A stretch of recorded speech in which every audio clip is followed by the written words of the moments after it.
नमस्कार दोस्तों, मेरा नाम रमेश प्रसाद स्निग्ध है और आज चाइल्ड साइकोलॉजी एंड पेडागोजी में मोटिवेशन जो पिछले वीडियो में मैंने बनाया था उसका कुछ भाग रह गया था, जिसके बारे में आज बताएंगे। आज अभिप्रेरणा के मूल सिद्धांत के बारे में बताएंगे, उसकी मूल प्रवृत्तियाँ क्या होती है और संवेग से किस प्रकार जुड़ा होता है। क्योंकि मूल प्रवृत्तियाँ जो होती है वह जन्मजात होती है, लेकिन किसी न किसी संवेग से उसका कनेक्शन होता है। अलग अलग विद्वानों ने अलग अलग बातें बताई है। आज मैं आपको बताने जा रहा हूँ। पिछले वीडियो में मैंने बताया था कि दंड का नकारात्मक और सकारात्मक क्या होता है। उसके बाद हमने यह भी बताया था कि थॉर्नडाइक ने भी प्रेरणा के बारे में क्या कहा था। उसके बाद अभी प्रेरणा से शिक्षार्थियों को क्या लाभ होता है, क्या हानि होता है, इसके बारे में मैंने बताया था। और आज जो है प्रेरणा के प्रशंसा एवं निंदा, क्योंकि ये दो शब्द जो है बहुत इम्पोर्टेंट है। कोई भी व्यक्ति मोटिवेट होता है, कोई भी स्टूडेंट मोटिवेट होता है, किससे पॉजिटिव इफ़ेक्ट पड़ता है, किससे निगेटिव इफ़ेक्ट पड़ता है, इसके बारे में जानेंगे। प्रशंसा से क्या होता है और निंदा से क्या होती है। अगर किसी आदमी को कोई काम करता है और उसको प्रशंसा किया जाता है तो वह जो मोटिवेशन होता है वो पॉजिटिव होता है, लेकिन अगर उसकी निंदा की जाती है, कितना भी कुछ कर ले, निंदा होती है तो उसका जो मोटिवेशन लेवल होता है वह डाउन हो जाता है और वह किसी काम को मन लगा करके नहीं करता है। तो प्रशंसा और निंदा के बारे में सबसे पहले हम चर्चा करेंगे। प्रशंसा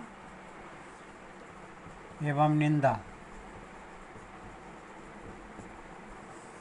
देखिए, प्रशंसा और निंदा के बारे में, जिसको इंग्लिश में प्रेज एंड रिप्रूफ कहा जाता है, प्रेज एंड रिप्रूफ, तो B.F. स्किनर ने, जिनका नाम आप लोग सुने होंगे, एजुकेशन के क्षेत्र में इनका बहुत बड़ा योगदान था। B.F. स्किनर, इन्होंने कहा था कि अगर कोई शब्द, जो शब्द घनात्मक पुरस्कार को प्रशंसा कहते हैं, शाब्दिक घनात्मक यानी पॉजिटिव घनात्मक पुरस्कार को प्रशंसा कहा जाता है और शाब्दिक जो ऋणात्मक पुरस्कार होते हैं उसको निंदा कहा जाता है। तो निंदा और प्रशंसा को इन्होंने इस तरह से व्यक्त किया। एक मनोवैज्ञानिक थे हरलॉक के अनुसार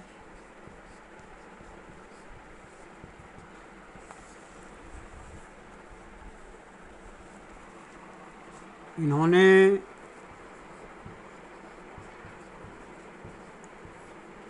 106 बालकों पर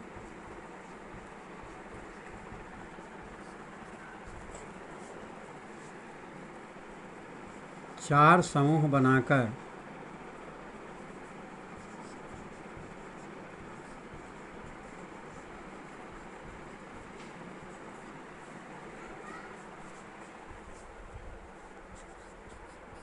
अभिप्रेरणा को समझाने का प्रयास किया। चार समूह बनाया था, ABCD।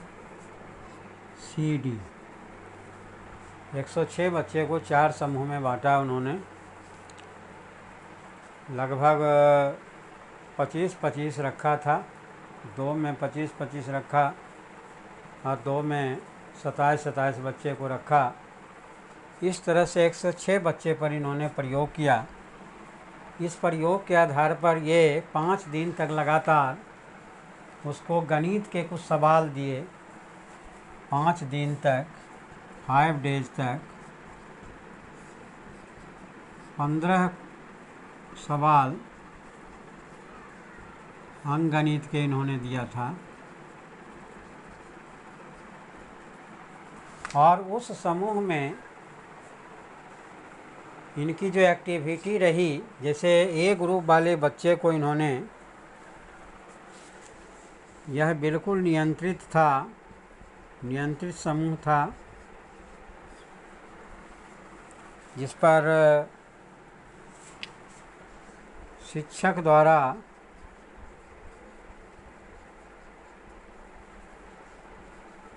निष्पादन पर कोई टिप्पणी नहीं किया, कोई टिप्पणी नहीं किया। यानी प्रत्येक दिन जो है सवाल दे देते थे, तुम करो या ना करो तेरी मर्जी। किसी तरह का कोई कमेंट उन्होंने नहीं किया। जो बी समूह में था बच्चा, हर एक कार्य पर शिक्षक की प्रशंसा मिलती थी।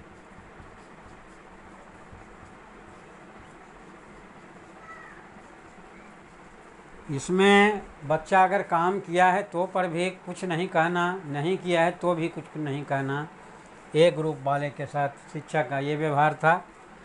बी ग्रुप वाले पर हर कार्य पर शिक्षक की प्रशंसा मिलती थी बच्चे को। और जो सी ग्रुप था, शिक्षक द्वारा हमेशा निंदा किया जाता था। और जो डी ग्रुप थे, इस समूह की उपेक्षा करना।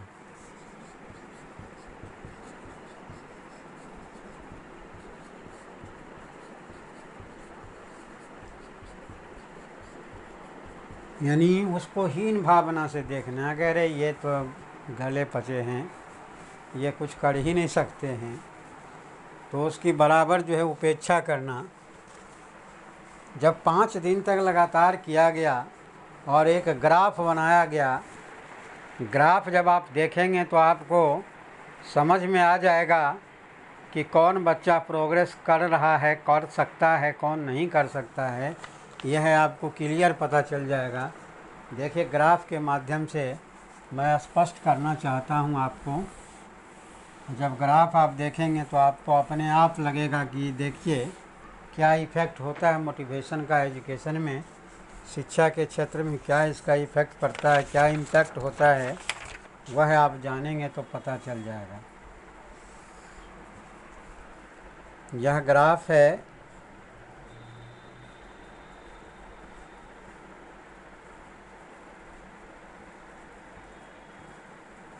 इधर दिन है, 5 दिन तक किया गया था, डेज।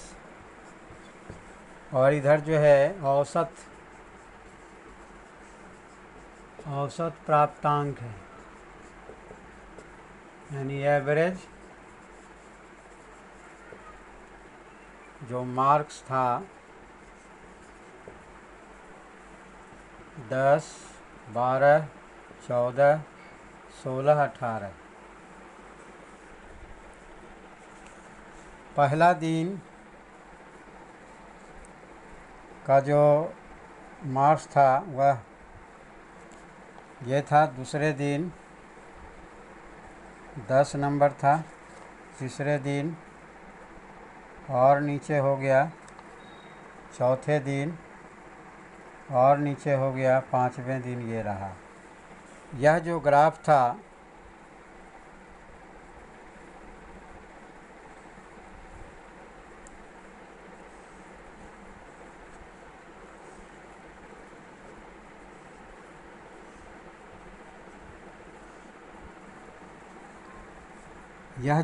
था वो ए समूह वाले का था, नियंत्रित समूह था। लेकिन शिक्षक द्वारा निष्पादन पर कोई टिप्पणी, जो भी वो कार्य करता था, जो भी सवाल बनाता था, नहीं बनाता तो कोई किसी तरह की कोई टिप्पणी शिक्षक के द्वारा नहीं किया गया। तो देखिए, पहला दिन, दूसरा दिन, तीसरा दिन, चौथा दिन, पाँचवा दिन, उसका ग्राफ जो है ऊपर से नीचे ही आ गया है। 4वें दिन और 5वें दिन लगभग सेम पोजीशन पर रहा है। अब देखिए बी के साथ क्या होता है। बी के साथ, बी का जो ग्राफ था,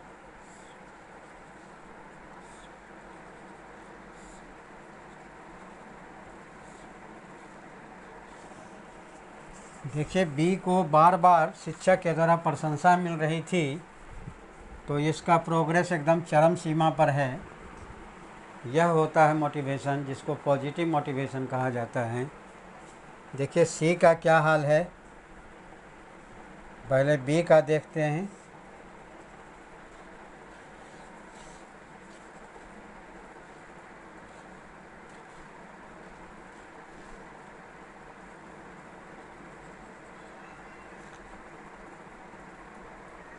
बी का तो आपने देख लिया।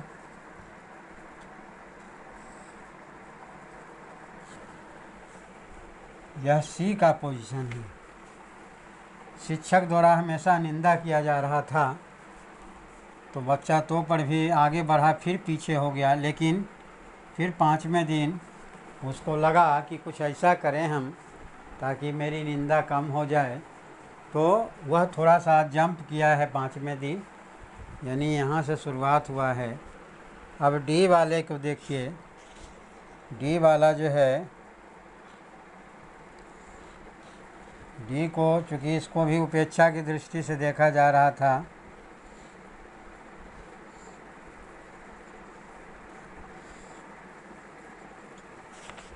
तो डी वाला का भी कुछ ऐसा है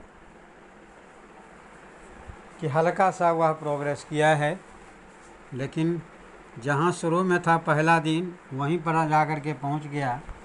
सोचा कि पढ़ो ना पढ़ो कोई फ़र्क नहीं पड़ता है, जब टीचर हमको नकारा समझ ही लिया है तो ठीक है, हम नकारे ही सही हैं। इसीलिए कभी भी टीचर को किसी बच्चे के प्रति निगेटिव अप्रोच नहीं होना चाहिए, क्योंकि देखिए निगेटिव अप्रोच का ये नतीजा है कि ए डी सी का पोजीशन जो है वह ठीक नहीं है, जबकि बी का पोजीशन, जिसको कि हमेशा प्रशंसा मिली है, वह बच्चा प्रोग्रेस करता है।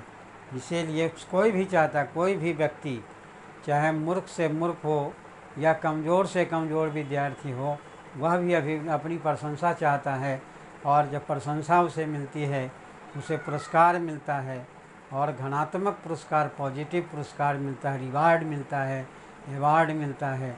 एक नौकर है, उससे आपको प्यास लगा हुआ है और आप कहते हैं कि अगर आप मुझे एक गिलास पानी पिला देते तो बड़ा अच्छा रहता, तो वो गिलास खंगार करके देगा। लेकिन उसी नौकर को आप कहते हैं अरे ज़रा एक गिलास पानी ले आओ, तो हो सकता है गिलास पहले से गंदा हो, उसी गंदे गिलास में आपको पानी ला करके। तो प्रशंसा का इतना महत्व है, मोटिवेशन का इतना महत्व है। इस ग्राफ से यह निष्कर्ष निकलता है कि प्रशंसा सभी तरह के छात्रों का निष्पादन को बढ़ाता है, उसके कार्य क्षमता को बढ़ाता है। इसीलिए एक अच्छे शिक्षक वही है जो प्रत्येक बच्चे की प्रशंसा करता है और उसके प्रोग्रेस में सहायक होता है। नहीं तो, क्योंकि देखिए जिस शिक्षक को छात्र पसंद करते हैं, जिस शिक्षक को छात्र पसंद करते हैं, अगर वह शिक्षक निंदा भी करता है तो छात्रों के निष्पादन पर कोई बैड इफेक्ट नहीं होता है। लेकिन जो छात्र अच्छा नहीं है, यानी बढ़िया से नहीं पढ़ाता है, अगर बच्चों की निंदा करता है तो उससे उसका निष्पादन पर बहुत बुरा असर पड़ता है, यानी निगेटिव अप्रोच ही उस पर। और वैसे बच्चे, वैसे शिक्षक को बच्चा कभी स्वीकार नहीं करता है, कभी सम्मान नहीं करता है। तो ये हमारा ग्राफ है। इस पर आधारित क्वेश्चन आपका कैसे पूछा जा सकता है, इसमें यही क्वेश्चन पूछा जाएगा कि किस अवस्था में बच्चे में निष्पादन का कार्य सबसे उत्तम हो सकता है। अगर शिक्षक द्वारा निष्पादन पर कोई टिप्पणी नहीं, हर कार्य पर शिक्षक की प्रशंसा करना, शिक्षक द्वारा निंदा करना या इस समूह की उपेक्षा करना, तो साफ स्पष्ट है कि हर कार्य पर शिक्षक की अगर प्रशंसा मिलती है तो बच्चा में निष्पादन का कार्य जो होता है बड़ा ही अनुकूल होता है और सही होता है। अब देखिए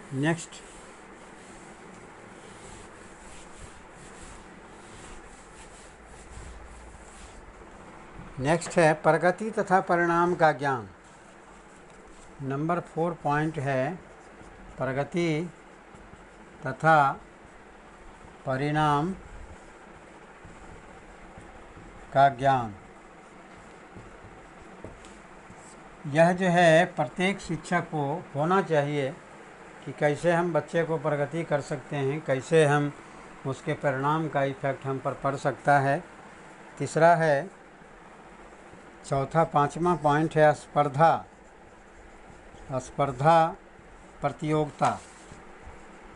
प्रतियोगिता करा करके भी बच्चे को मोटिवेट किया जा सकता है कि अगर मान लो इस बार 10 में 9 नंबर लाया है, 5 नंबर लाया है, तो बच्चे को हम मोटिवेट करेंगे कि तुम 5 में 10 में 10 ला सकते हो, दूसरे बार हो सकता है 7 नंबर लाए।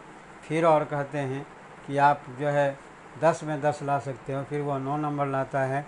तो स्पर्धा प्रतियोगिता एवं सहयोग कोऑपरेशन का भी बड़ा महत्व है। सहयोग दे करके भी बच्चे के विकास में प्रोग्रेस लाया जा सकता है। छठा पॉइंट है लक्ष्य निर्धारित व्यवहार। लक्ष्य निर्धारित व्यवहार यानी अगर आप बच्चे में कोई लक्ष्य निर्धारित कर देते हैं और उस लक्ष्य को पाने के लिए उसको मोटिवेट करते हैं तो बच्चा में प्रोग्रेस ज़रूर होगा। सातवां है प्रोत्साहन के रूप में सामाजिक अनुमोदन। प्रोत्साहन के रूप में सामाजिक अनुमोदन। सामाजिक अनुमोदन का मतलब होता है सोशल अप्रूवल, है ना। अगर हम सोशल अप्रूवल देते हैं बच्चे में, अगर समाज में भी उसको इज्जत बढ़ता है, स्कूल में उसे इज्जत मिलता है, परिवार में उसे इज्जत मिलता है, तो बच्चा ऑटोमेटिक है उसमें प्रोग्रेस हो जाता है। क्योंकि सभी तरह से अगर प्रशंसा मिलती है तो अपने आप वो बच्चा मोटिवेट हो जाता है और यह मोटिवेशन उसके प्रोग्रेस में सहायक होते हैं। अभिप्रेरणा का सीखने में क्या महत्व है? अभिप्रेरणा का सीखने में महत्व यानी जो लर्निंग होती है, लर्निंग में इसका क्या इम्पोर्टेंस है मोटिवेशन का? देखिए कई हैं। नंबर 1 में है बाल व्यवहार में परिवर्तन हो जाता है। बाल व्यवहार में परिवर्तन। अगर हम बच्चे को मोटिवेट करते हैं और उसको प्रोत्साहित करते हैं तो ऑटोमेटिक है कि उसके बिहेवियर में चेंज आ जाता है और वह बिहेवियर जो है बहुत ही सुंदर होता है और संरचनात्मक होता है। दूसरा नंबर चरित्र निर्माण में सहायक। चरित्र निर्माण में सहायक यानी मोटिवेशन से जो है वो कैरेक्टर डेवलप होने में भी बड़ा योगदान होता है कि अगर कोई बच्चा अच्छा काम करता है उसको प्रोत्साहित करते हैं, वह माता पिता का सम्मान करता है, अपने गुरुजनों का सम्मान करता है, अपने बड़े साथियों का सम्मान करता है, अपने सीनियर का इज्जत करता है, तो आप कंपैरिजन कर सकते हैं बच्चों के बीच में ला कर के। देखो ये बच्चा जो है डेली स्कूल आता है, सबसे पहले उठता है, अपने माता पिता को प्रणाम करता है, अपने इष्ट देव को प्रणाम करता है और अपने से बड़ों का सम्मान करता है, अपने से बड़ों को जी कह कर के बुलाता है, आप कह कर के बोलता है। तो दूसरा बच्चा भी सोचेगा कि मुझे भी आप कह कर के ही बोलना चाहिए। देखो यह आप करके बोलता है तो इसे शिक्षक कितना सम्मान करते हैं, तो मैं भी आप कह कर के। ऐसा नहीं कि शिक्षक से कोई सवाल करना है तो शिक्षक से कहो कि ये सवाल बता दो सर, बता दो नहीं बोलना चाहिए, बता दीजिए बोलिए। क्योंकि मेट्रोपॉलिटन सिटी में थोड़ा सा लैंग्वेज बहक जाता है, यह शिष्टाचार के खिलाफ़ होता है, लेकिन चूँकि घर में भी वही आदत है, बाहर में समाज में भी वही आदत है, तो बच्चा उसको निकालना हटाना बड़ा मुश्किल हो जाता है। नंबर 3 है नंबर 3 है ध्यान केंद्रित करने में सहायक। ध्यान केंद्रित करने में सहायक। देखो, अगर मोटिवेशन मिलता है बच्चों को तो माइंड उसका कंसंट्रेट होता है। अगर उसकी निंदा होती है तो वो बातें टेंशन का क्रिएट कर जाता है। लेकिन अगर उसको प्रोत्साहन मिलता है तो उसका ध्यान जो है केंद्रित होता है और वह बच्चे में प्रोग्रेस हो जाता है। नंबर मानसिक विकास में सहायक। मानसिक विकास में सहायक। मेंटल डेवलपमेंट भी मोटिवेशन का बड़ा महत्व है। अभिप्रेरणा से मानसिक विकास में भी सहायक होता है वो, क्योंकि अगर किसी बच्चे कोई पढ़ता है, बार बार उसे अगर छोटी छोटी बात के लिए आप डांटेंगे कि तुम ये नहीं किया, तुम इतना नंबर लाया, तुम हमेशा क्लास में बोकस है, तुम याद नहीं करते हो, तुम पढ़ते नहीं हो, तो वो सोचता है, वह बच्चा डीमोटिवेट हो जाता है। तो ऐसे कंडीशन में उसका मानसिक विकास भी अवरुद्ध हो जाता है, क्योंकि मेंटल टेंशन, स्ट्रेस होता है, स्ट्रेन होता है, स्टॉर्म होता है, या स्ट्राइब और एडोलिसेंस पीरियड में जो बच्चे होते हैं, विशेष रूप से उनको किसी का ज़्यादा दबाव अनुकूल नहीं लगता है। वह नहीं चाहता है कि कोई मुझे कुछ भी करें, लेकिन उसे मीठे तरह से मोटिवेट करके समझाना चाहिए कि ये काम गलत है और ये काम सही है। नंबर 5 है बालकों में रुचि का विकास होता है। अभिप्रेरित होने से बालकों में रुचि का विकास होता है, इंटरेस्ट जगता है। रुचि का विकास यानी अगर बच्चे को आप पॉजिटिव मोटिवेशन देते रहें तो बच्चा को इंटरेस्ट जो है अपने आप क्रिएट होगा और बच्चा मन लगा करके पढ़ाई करेगा और उसका प्रोग्रेस हो जाएगा। 6ठा नंबर अनुशासन एवं सदाचार की भावना का विकास। अनुशासन एवं सदाचार की भावना का विकास। क्योंकि बच्चे में डिसिप्लिन और सदाचार, अच्छे कैरेक्टर का डेवलप होना, उसकी भावना का विकास भी मोटिवेशन के द्वारा होता है। इसीलिए हमें इस तरह से पॉजिटिव मोटिवेशन दे करके बच्चे के विकास में सहायक हो सकते हैं। 7वां जो है अभिप्रेरणा के सीखने के महत्व में व्यक्तिगत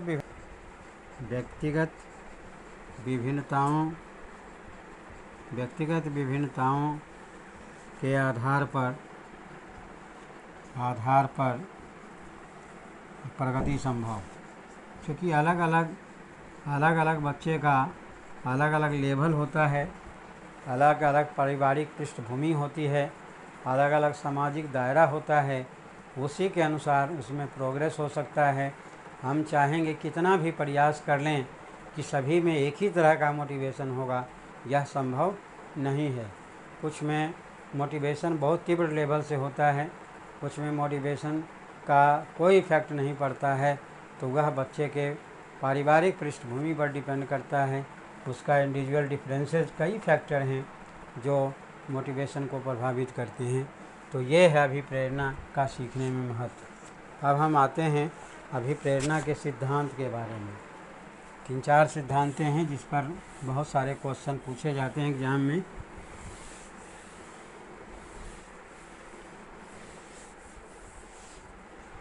अभिप्रेरणा के सिद्धांत। अभिप्रेरणा के सिद्धांत, जिसको इंग्लिश में कहा जाता है थ्योरीज ऑफ मोटिवेशन।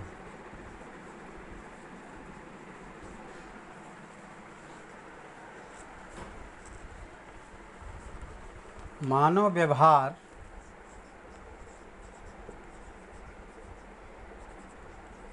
एवं उसके कारणों का अध्ययन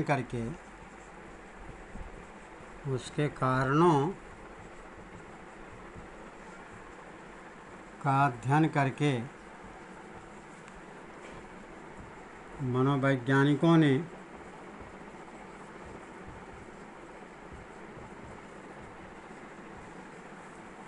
अभिप्रेरणा के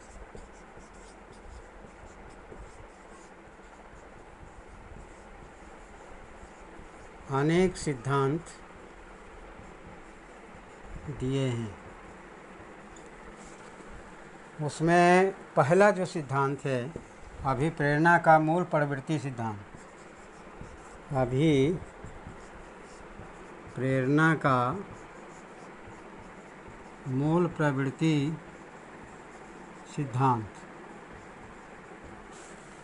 यानी instinct theory of motivation, instinct theory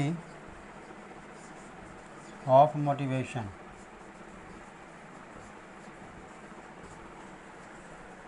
इस सिद्धांत का जो प्रतिपादन है 1908 में मैकडूगल, नाम सुने होंगे, इनका एजुकेशन में बहुत योगदान रहा है, MC डूगल जिसको मैकडूगल भी कहा जाता है, ने किया था। हालांकि मानव व्यवहार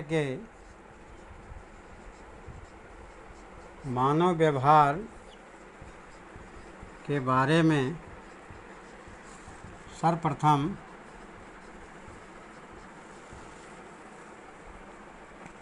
प्रयोग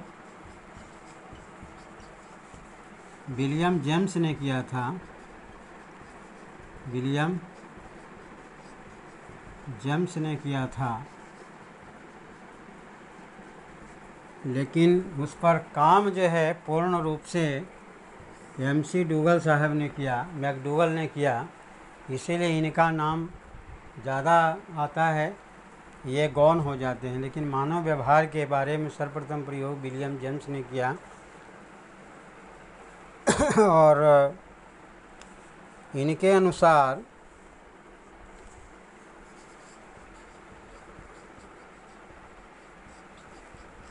मूल प्रवृत्तियाँ उछाल पटों का कार्य करती हैं। मूल प्रवृत्तियाँ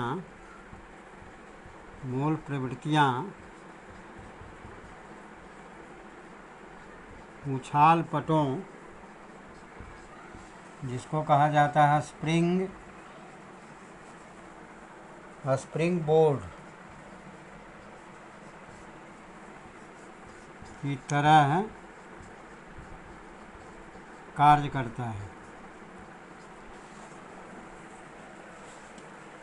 इन्होंने मूल प्रवृत्तियों को जन्मजात कहा है, क्योंकि मूल प्रवृत्ति जो होती है जन्मजात होती है। जन्म से ही वह प्रवृत्ति, भूख लगना, प्यास लगना, चिल्लाना, रोना, हंसना, दौड़ना, ये सब मूल प्रवृत्ति है। इसमें किसी को सिखाने की ज़रूरत नहीं पड़ता है कि कैसे हंसना है, कैसे रोना है ना। तो मूल प्रवृत्ति को जन्मजात मनोवैज्ञानिक मनोशारीरिक उपद्रव के रूप में परिभाषित किया। इन्होंने मूल प्रवृत्तियों को जन्मजात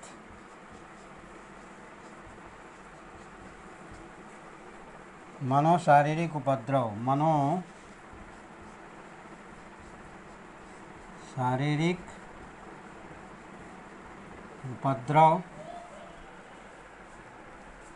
के रूप में परिभाषित किया। उपद्रव के रूप में परिभाषित किया। मनोशारीरिक उपद्रव को इंग्लिश में साइकोफिजिकल डिस्पोजिशन, साइकोफिजिकल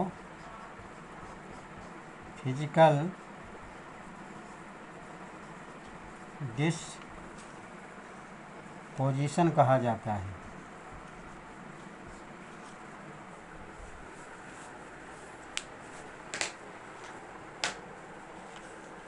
मानव व्यवहार को 3 पक्षों में बांटा गया है।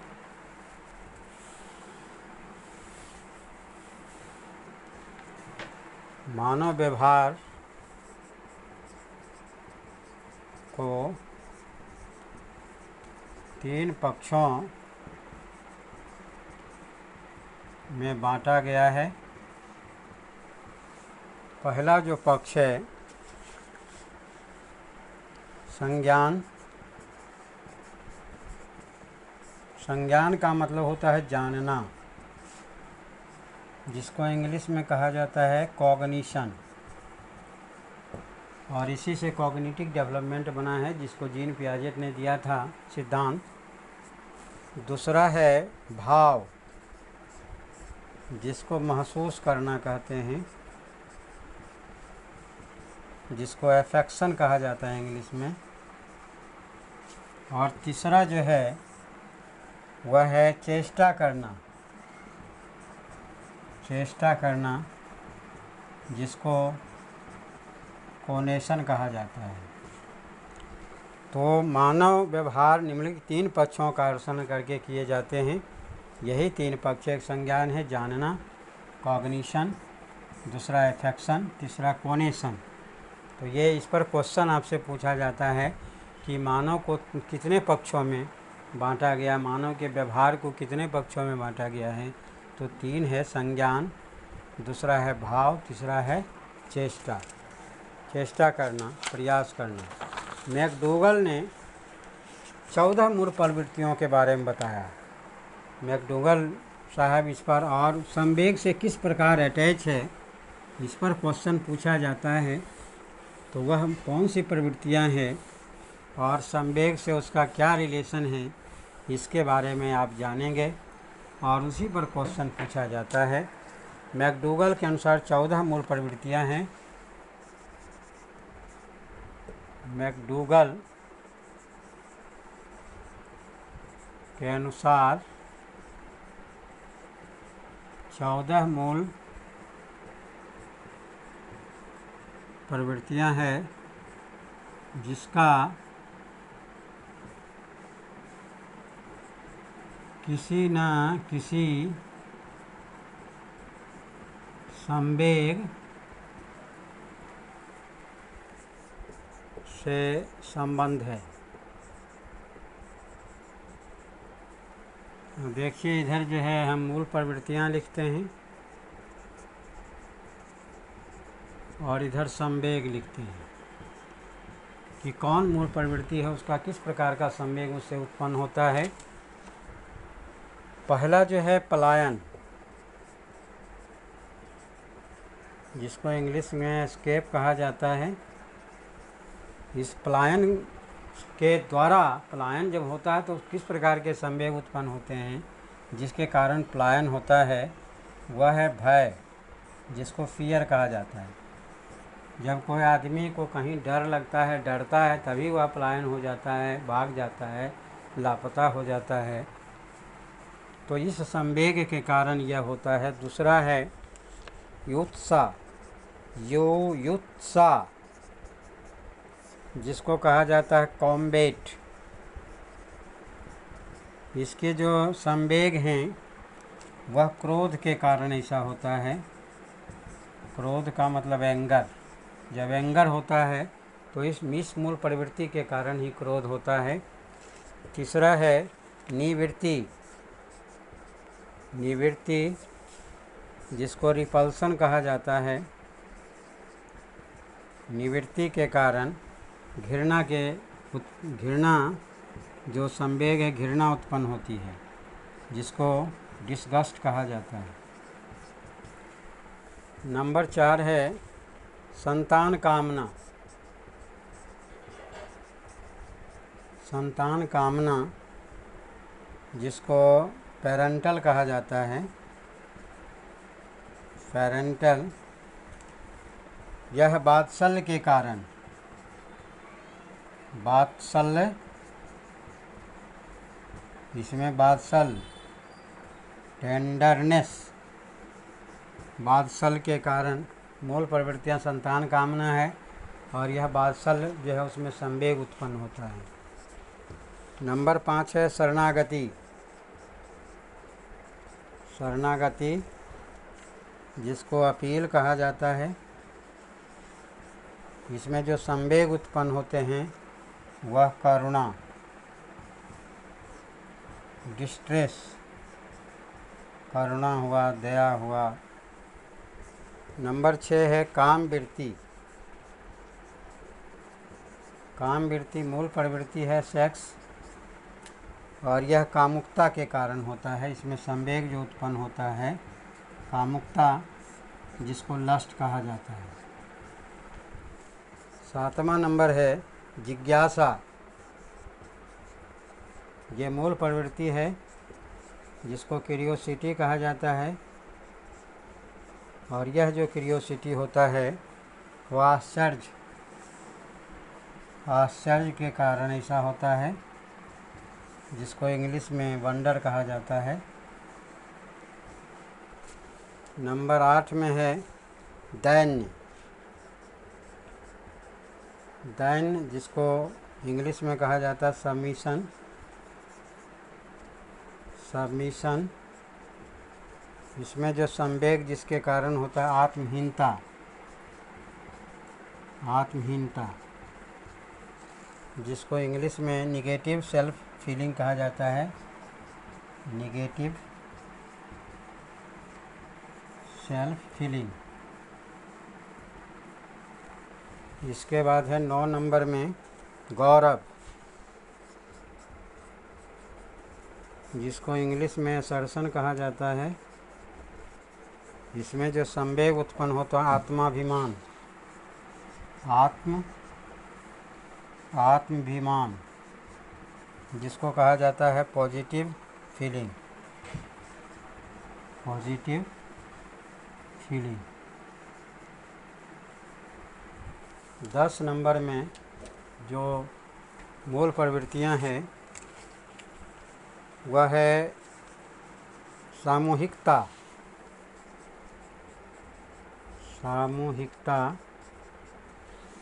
जिसको इंग्लिश में ग्रीगेरियसनेस कहा जाता है। ग्रीगेरियसनेस। इसमें जो संवेग उत्पन्न होता है वह संवेग एकाकीपन के कारण, जिसको इंग्लिश में कहा जाता है लॉनलीनेस।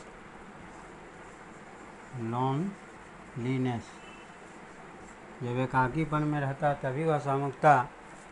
ये 10 हो गया, 4 और हैं।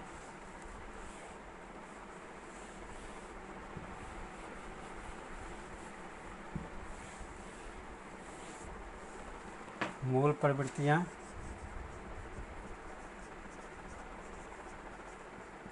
और उसमें उत्पन्न होने वाले संवेग। 11 नंबर में है भोजनान्वेषण,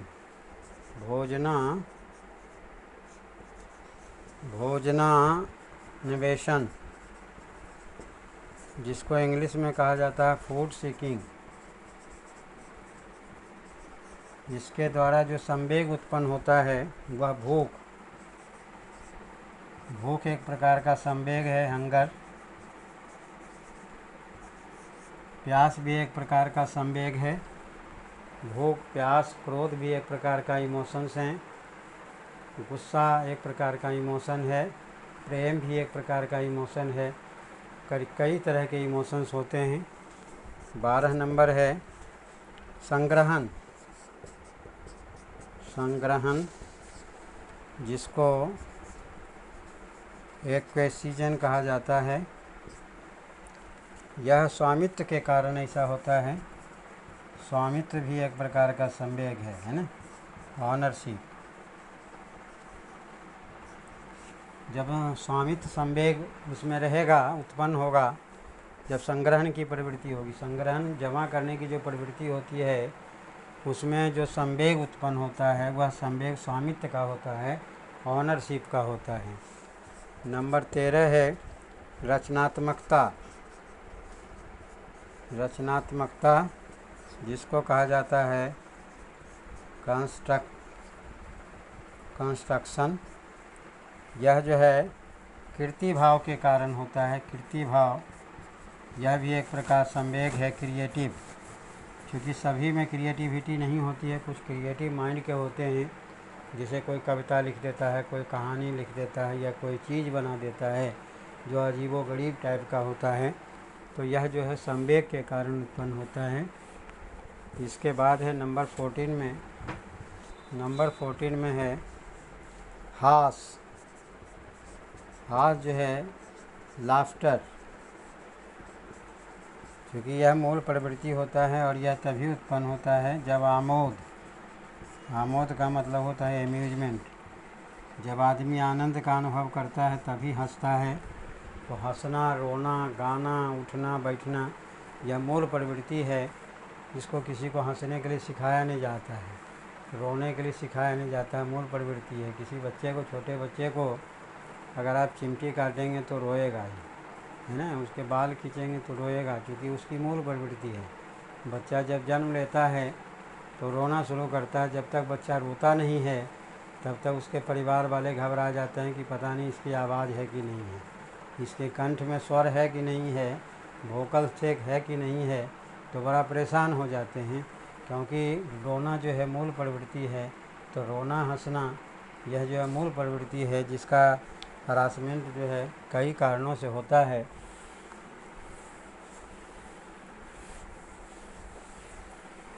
तो ये आपने देखा, मैकडूगल साहब ने 14 मूल प्रवृत्तियों की चर्चा की और उस 14 मूल प्रवृत्ति से 14 प्रकार के संवेग जो कनेक्टेड हैं। तो क्वेश्चन में आपका कोई भी मूल प्रवृत्ति दे दिया और कहेगा इसमें किस प्रकार का संवेग उत्पन्न होगा, तो यह याद रखना आपके लिए बहुत ज़रूरी है। अब हम आते हैं, इस सिद्धांत की आलोचना भी हुई थी, इस सिद्धांत की आलोचना भी हुई थी। क्या आलोचना था इसका? क्योंकि कोई भी सिद्धांत बनता है, कोई भी थ्योरी बनता है तो कुछ न कुछ आलोचना होता है, कुछ पॉजिटिव होता है, कुछ निगेटिव होता है। तो इसकी आलोचना हुई थी, क्योंकि पहला जो था इनका कि सभी व्यवहारों को मूल परिवर्तनात्मक मापने की विचारधारा व्यवहारवादियों ने विरोध किया। सभी व्यवहार को मूल प्रवृत्ति से जोड़ना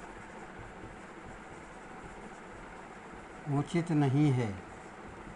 जो अनेक मनोवैज्ञानिकों ने कहा कि यह उचित नहीं है, जिन्होंने मैकडूगल साहब ने सारे को मूल प्रवृत्ति से जोड़ दिया। 1924 तक, 1924 तक लगभग 14,000 मूल प्रवृत्तियों की चर्चा की जाने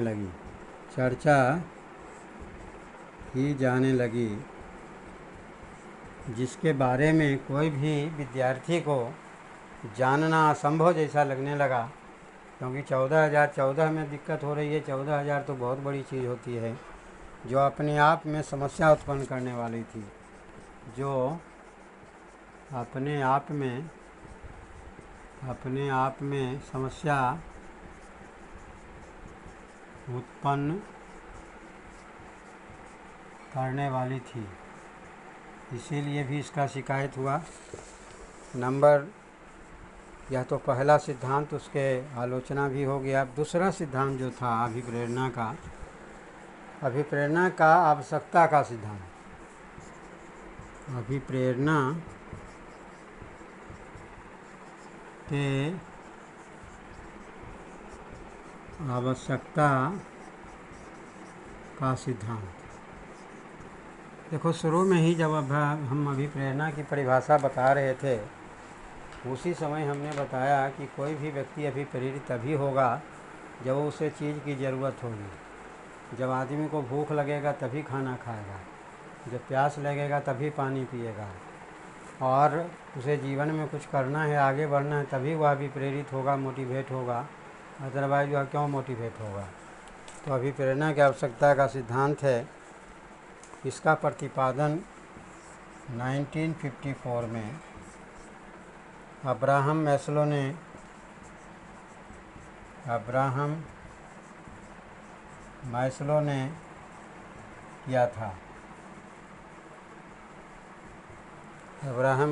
किया था। मैस्लो ने बताया कि मानव आवश्यकताओं की व्याख्या एक अनुक्रम में की जानी चाहिए। मानव के आवश्यकताओं की व्याख्या एक अनुक्रम में करनी चाहिए। अनुक्रम में जैसे पिरामिड होता है, जैसे सीढ़ी होता है, हायरार्की होती है कि भाई क्लर्क है, क्लर्क से ऊपर जो है असिस्टेंट होगा, असिस्टेंट के ऊपर ऑफिसर होगा, सेक्शन ऑफिसर होगा, उसके डिप्टी डायरेक्टर होगा, एडिशनल डायरेक्टर होगा, डायरेक्टर होगा। इस तरह से हायरार्की बोलते हैं इसको। तो इस कंडीशन में पिरामिड का निर्माण इस तरह से होता है।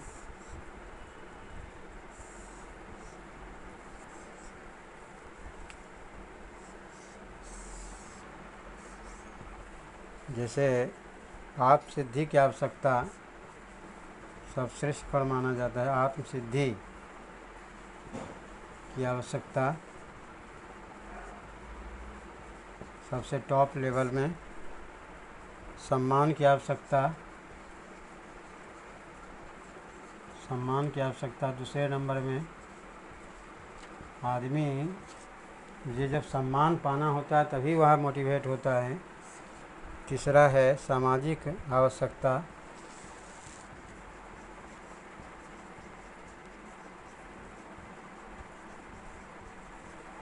चौथा नंबर है सुरक्षा की आवश्यकता।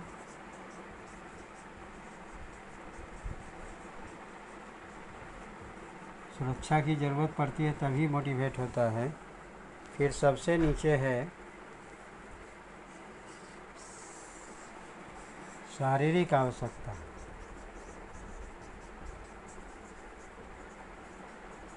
हम खाना खाएंगे तभी जब मुझे लगेगा कि नहीं भाई मेरा शरीर कमज़ोर हो रहा है और शरीर को भोजन चाहिए, पौष्टिक आहार चाहिए, बैलेंस डाइट चाहिए।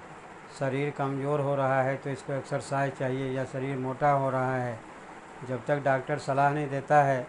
बहुत कम लोग होते हैं जो अपने से एक्सरसाइज करना पसंद करते हैं।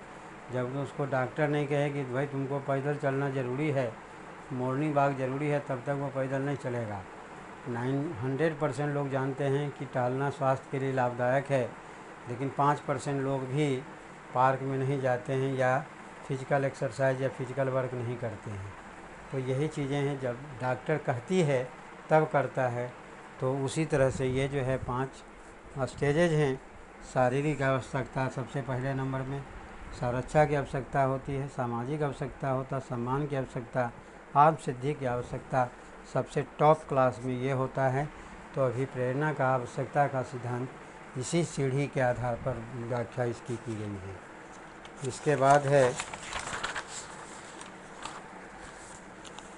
इसके बाद तीसरा है अभिप्रेरणा का प्रणोद न्यूनता सिद्धांत।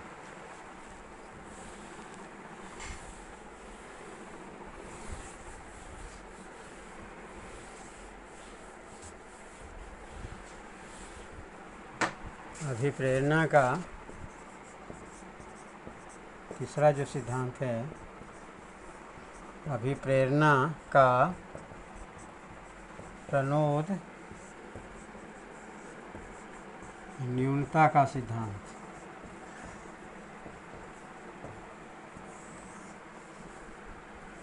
Drive reduction theory of motivation. Drive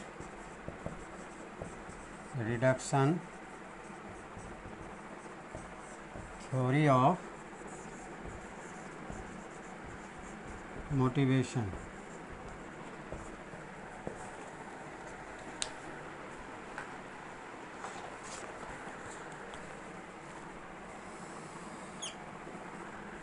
इसमें सीएल हल ने इसका प्रतिपादन किया था। क्वेश्चन में आपसे आएगा कि अभिप्रेरणा का प्रणोद न्यूनता का सिद्धांत किसने दिया? तो सीएल हल ने दिया था। सीएल हल नाम सुने होंगे, इनका और भी सिद्धांत में लर्निंग में भी इन्होंने योगदान दिया है। 1943 में इन्होंने अभिप्रेरणा का प्रणोद न्यूनता का सिद्धांत दिया था। इन्होंने जैविकीय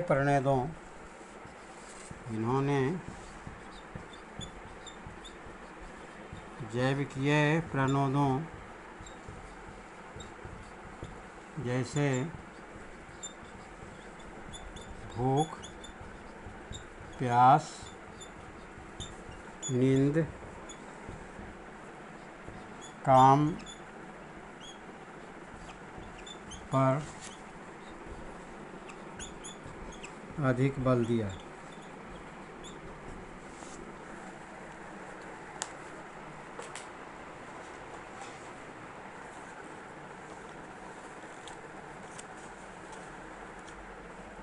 इन के कारण व्यक्ति को अगर भूख है और खाना नहीं मिल रहा है तो बड़ा चिंतित हो जाता है। प्यास लगा हुआ, खाना नहीं मिला, चिंतित होता है। नींद है, काम है, इस पर अधिक बल इन्होंने दिया। और ये आंतरिक, इसके वजह से, इसकी कमी के वजह से आंतरिक तनाव उत्पन्न हो जाते हैं। आंतरिक तनाव उत्पन्न हो जाते हैं। नंबर 4 था अभिप्रेरणा का मनोविश्लेषणात्मक सिद्धांत। अभिप्रेरणा का मनोविश्लेषणात्मक सिद्धांत। मनोविश्लेषणात्मक सिद्धांत के जो प्रणेता थे सिगमंड फ्राइड थे।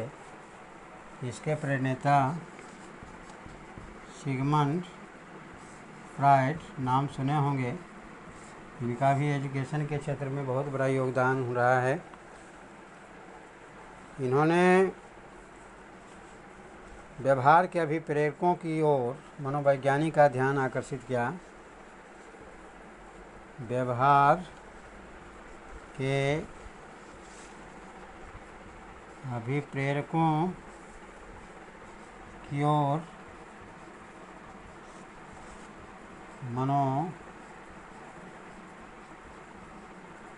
मनोवैज्ञानिकों का ध्यान आकर्षित किया। इन्होंने 2 कारक दिए। उसमें पहला था अचेतन और दूसरा जो था मूल प्रवृत्ति।